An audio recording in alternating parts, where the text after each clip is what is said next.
যুগ্ম সচিব পদে পদোন্নতি পাওয়া 2 ডিসিকে প্রত্যাহার। মাদারীপুর ও চাঁপাইনবাবগঞ্জের জেলা প্রশাসককে প্রত্যাহার করেছে সরকার। যুগ্ম সচিব পদে পদোন্নতি পাওয়ায় তাদেরকে এ পদে পদায়ন করা হয়েছে। সোমবার 15 সেপ্টেম্বর জনপ্রশাসন মন্ত্রণালয় থেকে এ সংক্রান্ত প্রজ্ঞাপন জারি করা হয়েছে।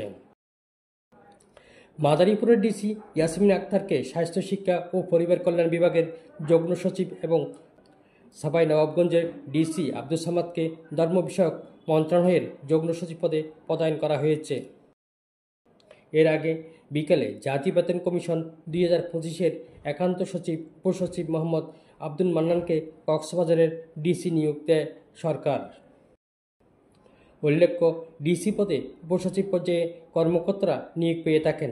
2 ডিসি যুগ্ম সচিব পদে পদোন্নতি পাওয়ায় তাদেরকে ডিসি পদ থেকে প্রত্যাহার করে নতুন পদে পদায়ন করল সরকার।